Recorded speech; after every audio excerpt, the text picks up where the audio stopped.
Hello everyone, this is Kathleen Maurer with Be Again Books, and I'm here to share my masculine journal.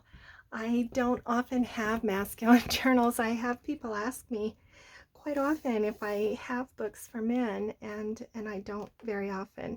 But I was very deliberate this time to try to get this journal finished and have it be very manly. So it's a large book. Not in general size, but it's very thick. It's a Reader's Digest cover, recycled cover, and I really like this blue and the kind of greenish gray color. It has 3 signatures. It has 168 pages, and it's a comfortable size to hold in your hand. And it's stuffed. It's really chunky, but it's not an alligator mouth. I'm pretty proud of myself. Anyway, it's 7.5 by 5.5 in size, and the spine is 1.5 inch. Excuse me. I've done this collage on the front, and this is a picture of my grandfather. He lived in Nevada. He was a railroad man, and he loved to hunt wild birds. These are a bunch of prairie chickens that he's captured for dinner, I guess. He lived in Nevada and was on the railroad during the Depression, and so I've used that picture here on the front with some other images and this metal book plate. It has a label that can be removed and switched if you'd rather put a name there. So let's go inside and see what I was able to do. So this is just some vintage writing notebook paper. It's yellowing really nicely along the edges, and this is a peekaboo pocket down here. Not a big peekaboo, but a little bit. And then this is a double pocket.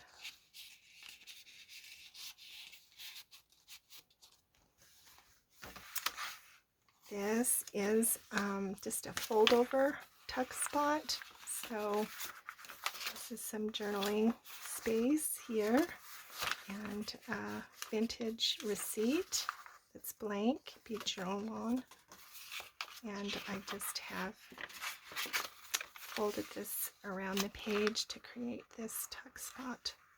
So you can continue to collect papers and slide them in there. The pages are coffee dyed, lots of them, not all of them, but many of them. This is such a beautiful paper.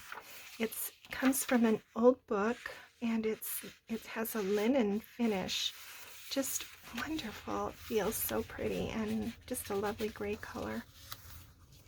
A little bit of trim here. This is hand dyed with distress inks. And I did this napkin decoupage, but I left it a little bit rough. I'm hoping that as time goes on, it will begin to curl and tear and drip and add to that. I'm hoping that's what will happen. I've inhaled something. It's making me cough. A little bit of washi tape there. Lots of room for writing and pasting things. Some parchment paper. A bit of fiber along that edge. This is a vintage postcard. It's blank. And just some other book page, journal, magazine page. This is a fold-over pocket. It has this eyelet embellishment. This is another some more antique advertising, blank on the back. You can journal. This is a double pocket, a little tourist card, like a statue of Thomas Jefferson, and some other vintage ephemera. journal spaces there.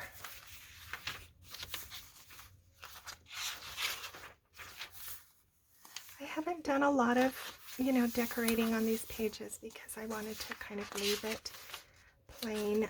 I kind of used my husband as a guide, and he would rather have things just a little bit on the simpler side. This is a vintage ticket, coffee dyed paper, hand dyed.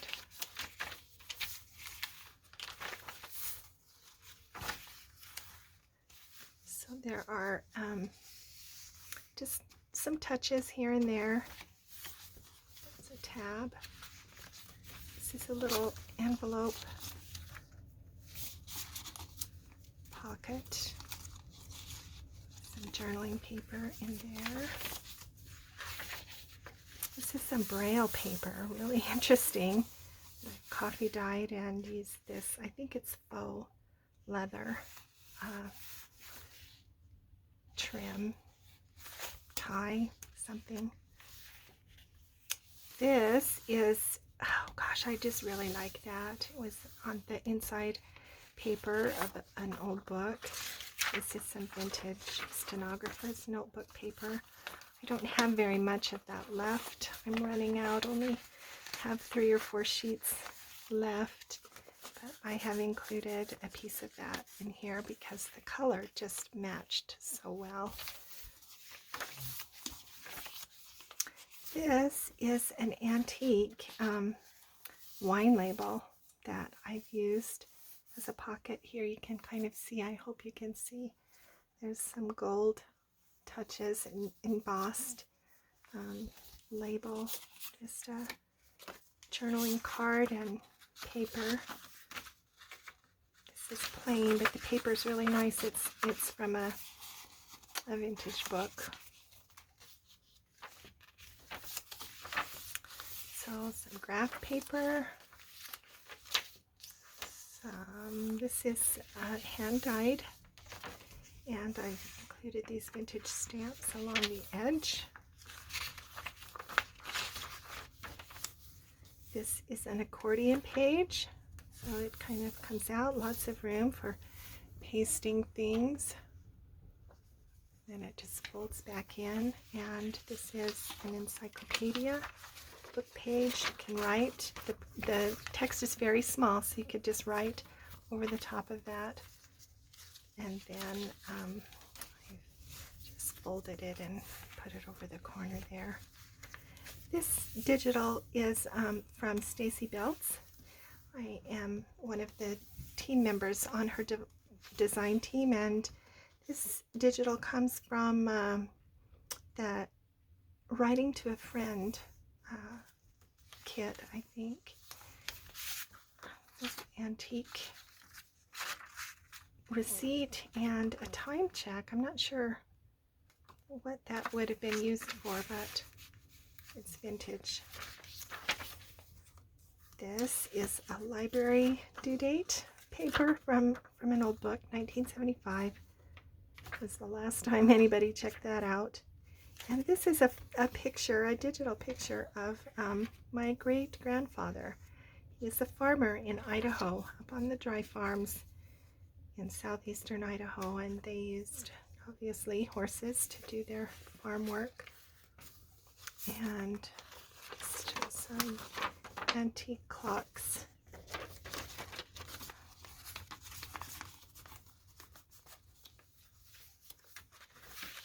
More of that braille paper. Here's the other side of that envelope pocket. It has a little index card in there. Another pocket, journaling paper. This is the final signature, I think. Yep. So a tall tag tuck. Some notebook paper to journal on, and this is from an antique book, To the Memory of My Father. Lots of blank room to journal. Pretty color of green. some handmade paper. This is some blank antique ledger page. I've reinforced it here on the spine so that it won't tear. This is a little peekaboo pocket.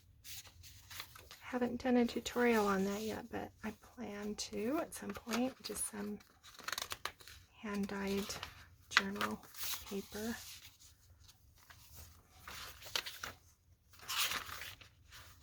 This is also an antique ledger note.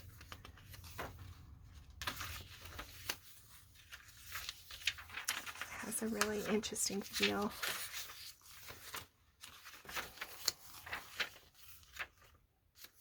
The other side of that ledger.